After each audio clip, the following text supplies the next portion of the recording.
बहुत समय पहले की बात है। सीतापुर गांव में एक बुजुर्ग पेड़ के नीचे आकर बैठता था और उस गांव में रमेश नाम का एक लड़का था जो उस बुजुर्ग के पास आकर बैठता था और उससे घंटों तक कहानियां सुनता था। और एक दिन, बाबा आज क्या सुनाओगे मुझे? आज मैं तुम्हें एक चोर की कहानी सुनाता हूँ जो एक चोर था लेकिन इंसानियत के नाते चोरी करता था और सच्चाई के रास्ते चलता था। इंसानियत के नाते? अच्छा, वो कैसे? तो सुनो, एक समय की बात है। एक गांव में एक रामू नाम का व्यक्ति अपने परिवार के साथ रहता था। उसके घर में उसकी बीवी और उसकी बेटी थी। अरे भाग्यवान, मैं अपने मित्र शामू के पास जा रहा हूँ। आज हम खाना इकट्ठे ही खाएंगे। अरे सुनो जी, कहाँ तुम ज्ञानी और कहाँ वो चोर? आपका तो कोई मेल ही नहीं, पर फिर भी आप उसके पास क्यों जाते हो? हाँ, अरे भाग्यवान, तुम नहीं समझोगी, वो मेरा बचपन का दोस्त है। इतना बोलकर रामू बाहर चला जाता है और अपने मित्र शामू के साथ खाना खाता है। दोनों को आपस में बातें करना बहुत अच्छा लगता था। रामू शामू को ज्ञान की कहानियां सुनाता था। शामू भी बहुत शौक से रामू की वो बातें सुनता था। ऐसे ही समा चलता गया। धीरे धीरे शामू पर उसके दोस्त रामू की बातों का असर होने लगा। शामू ने सोचा, मैं चोरी करूंगा, लेकिन साल में एक दिन दिवाली की रात को ही चोरी करूंगा। ऐसे ही कई साल बीत गए तो एक दिन, अरे शामू, मेरे मित्र, मैंने अपनी बेटी की शादी करनी है, पर मेरे पास शादी करने के लिए इतनी पूंजी नहीं है। मैंने पूरे गांव में से उधार मांगकर देख लिया, पर कोई भी मुझे उधार नहीं दे रहा। अब मैं क्या करूंगा? नहीं तो मेरी बेटी की शादी नहीं होगी। क्या तू मेरी मदद कर सकता है? मैं भी तुम्हारी मदद कैसे कर सकता हूँ, क्योंकि मैं अब चोरी तो कर नहीं रहा। साल में एक बार बस दिवाली को ही चोरी करता हूँ, पर दिवाली तो अभी बहुत दूर है। मैं क्या करूँ? अब अपनी बेटी की शादी कैसे करूँ? घरवाली भी अब नहीं रही, मैं अकेला क्या करूँ?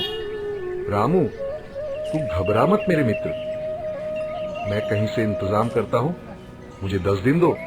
तुझे कितने पैसे चाहिए? मुझे 500 रुपए चाहिए। बाबा, शादी के लिए बस 500 रुपए। ये क्या? बेटा, ये उस समय की बात है जब एक पैसे की बहुत कीमत होती थी। अच्छा, ठीक है, अब आगे सुनो। ठीक है, मैं देखता हूँ, भगवान कोई ना कोई रास्ता जरूर निकालेंगे। इतना बोलकर शामू वहां से चला जाता है। शामू एक नदी के किनारे जाकर नदी पार करने लगता है तो उसे एक आवाज सुनाई देती है। अरे मित्र, क्या आप मुझे भी साथ लेकर जा सकते हो? मुझे भी नदी पार करके उस पार जाना है। तभी सेठ ने शामू की ओर अपना हाथ किया। हाँ, आइए, मैं आपको साथ लेकर के चलता हूँ। सेठ के पास एक थैला था। वो शामू ने पकड़ दीजिए लिया और दोनों नदी पार करने लगे तो इतने में एक पक्षी जो पेड़ के ऊपर बैठा था उसकी आवाज आई। शामू ने अपना सिर ना में हिला दिया। जब वो दोनों नदी के बीच में पहुंच जाते हैं तो दोबारा फिर पक्षी की आवाज आती है, तो फिर शामू ना में सिर हिला देता है। आखिर में वो दोनों नदी के उस पार पहुंच जाते हैं। अरे मित्र, एक बात बताओ, तुमने पक्षी की आवाज के बाद अपना सर क्यों हिलाया? ऐसा 2 बार हुआ, ये क्या था? अरे सेठ जी, कोई बात नहीं है, ऐसा कुछ नहीं है। अरे नहीं मित्र, बताओ क्या बात है, मुझे चिंता हो रही है। सेठ जी, जब आप मेरे साथ चलने लगे तो पक्षी ने मुझे कहा कि आपके पास थैला है, इसमें जरूर पैसे होंगे, तो मैंने सोचा नहीं। फिर जब हम नदी के बीच आए तो पक्षी ने फिर इशारा किया कि मैं आपको नदी में धक्का दे दूं, तो फिर मैंने अपना नामे सर हिला दिया। मित्र, आपने ऐसा क्यों नहीं किया? सेठ जी, मैं एक चोर हूँ। आपने मुझे मित्र बोला, एक इंसानियत के नाते मैं अपने मित्र को धोखा नहीं दे सकता था, बस यही बात थी। अब आप जा सकते हो, मैं तो इसी गांव में रहूंगा। सेठ चला जाता है मगर उसे समझ में कुछ भी नहीं आया। वो सोच रहा था कि चोर के मन में इंसानियत कैसे हो सकती है। और फिर सेठ मन ही मन सोचता है कि मैं राजा जी को ये सारी बात बता दूंगा। सेठ राजा के पास पहुंच जाता है और राजा को अकेले में ये सारी कहानी सुनाता है। अरे सेठ, मुझे उस व्यक्ति का पता बताओ, मैं उसकी पड़ताल करूंगा। क्योंकि एक चोर व्यक्ति जो इंसानियत की बातें करता है, मैं उससे मिलना चाहता हूं। जी हुजूर, मैं आपको उसका पता बताता हूं। सेठ ने राजा को उसका पता बता दिया जिस गांव में शामू रुका हुआ था। तो राजा एक आम आदमी बनकर उस गांव में पहुंच जाता है और पूछते पूछते शामू के पास जाकर कहता है कि क्या मैं आपके पास बैठ सकता हूं? हाँ हाँ, बैठ जाओ। राजा और शामू दोनों इकट्ठे बातें करने लगे। राजा शामू को झूठ बोलता है कि मैं एक चोर हूं। तो शामू राजा को बताता है कि मैं भी एक चोर हूं और आज रात को सामने वाली दुकान में चोरी करना चाहता हूं। तो हम दोनों आधी रात के बाद वहां चलेंगे। आधी रात को वो दोनों दुकान के आगे चले जाते हैं। शामू ताला तोड़ देता है और दोनों अंदर चले जाते हैं। शामू ने तिजोरी में से 500 रुपए निकाल लिए और कहा कि मुझे तो बस 500 रुपए की ही जरूरत है, और तुझे कितने चाहिए? मुझे भी बस 500 रुपए की ही जरूरत है। शामू ने उसके लिए भी 500 रुपए निकाले और उसे दे दिए। वो एक किराने की दुकान थी, उसमें खाने का सामान था। शामू ने एक बोरी में से कुछ उठा करके खाने लगा तो वो नमक था। शामू ने उसी समय राजा से 500 रुपए लिए और अपना 500 रुपए भी तिजोरी में रख दिया। ये सब देखकर राजा ने पूछा कि क्या मैं पूछ सकता हूं ये क्या हो रहा है? दरअसल मुझे बहुत भूख लगी थी, मैंने कुछ खाना चाहा, पर वो नमक था। नमक खाकर के किसी से धोखा नहीं करना चाहिए, उसे नमक हराम कहते हैं। उसकी ये बातें सुनकर कि राजा को सेठ की बात का यकीन हो गया था, पर राजा उस चोर का और इम्तिहान लेना चाहता था। चलो अब कहीं और चलते हैं चोरी करने। क्या आप सारी रात चोरी ही करते रहेंगे? अब हम कल जाएंगे।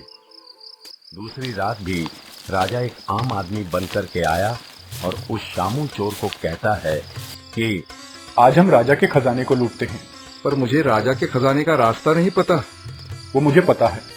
राजा अपने पहरेदारों को भी परखना चाहता था। ठीक है, फिर चलो। वो दोनों राजा के खजाने के पास पहुंच जाते थे।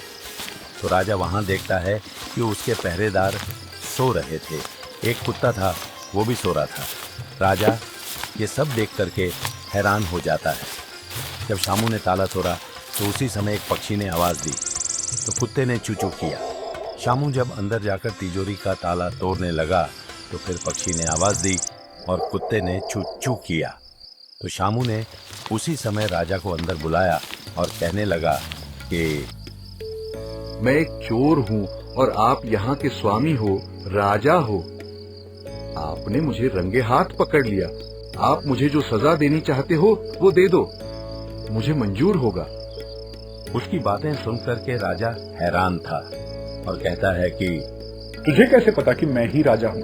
राजा जी, बात दरअसल ये है कि जब मैंने बाहर का ताला तोड़ा तो पक्षी ने उस कुत्ते को आवाज दी और उस कुत्ते ने छू छू किया। मैं इन पक्षी और जानवरों की भाषा समझता हूँ।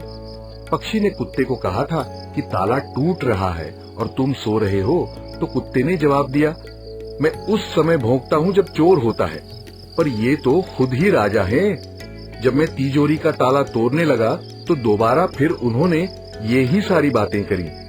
तो मैं समझ गया कि आप ही राजा हो, जो कि अपना भेष बदल करके मेरे साथ आए हो, क्योंकि पक्षी झूठ नहीं बोलते। उसकी बात सुनकर के राजा ने उसको कारागार में बंद कर दिया और दूसरी सुबह चोर को दरबार में लाने का हुक्म दिया। अब सब कुछ सच सच बताओ। राजा के कहने पर शामू अपनी सारी बातें दरबार में बताता है और कहता है कि राजा जी, मैं एक चोर हूँ। मेरा मित्र रामू, जो मेरे बचपन का दोस्त है, उससे मुझे अपनी जिंदगी में बहुत अच्छी सीख मिली है। इसलिए मैं दिवाली की रात को ही साल में एक बार चोरी करता हूँ। अब मेरे मित्र की बेटी की शादी है, उसको 500 रुपए चाहिए। मैंने ये चोरी उसकी बेटी की शादी के लिए करनी थी। मेरा मित्र मेरा इंतजार कर रहा होगा। आप उसको ये 500 रुपए भेज दो और मुझे जो सजा देनी है मुझे मंजूर है। राजा ने अपने एक सिपाही को 500 रुपए देकर कि शामू चोर के बताए पते पर भेजा। सिपाही जब उसके बताए पते पर पहुंचा तो देखता है कि उसका मित्र उसका इंतजार कर रहा था। सिपाही रामू को बताता है कि आपका मित्र चोरी करते रंगे हाथ पकड़ा गया और राजा ने आपके लिए ये 500 रुपए भेजे हैं। मैं ये 500 रुपए अपने मित्र शामू से ही लूंगा। रामू की ये बात सुनकर कि सिपाही वहां से चला जाता है और राजा को सारी बात बताता है। तो राजा शामू चोर को अपने साथ लेकर के आता है और शामू के हाथ से ही 500 रुपए दिलाता है। इस तरह रामू की बेटी की शादी भी हो जाती है और राजा उस चोर की इंसानियत और नेक दिली देखकर उसे अपने दरबार में नौकरी दे देता है। तो देखा बेटा, इस कहानी में हमें ये सीख मिलती है कि हमें सच्चाई के रास्ते पर चलना चाहिए। राजा की दलेरी और चोर की नेक दिली हमें ये सीख देती है कि हमेशा अच्छे कर्म ही करने चाहिए, वो ही हमारे साथ चलते हैं।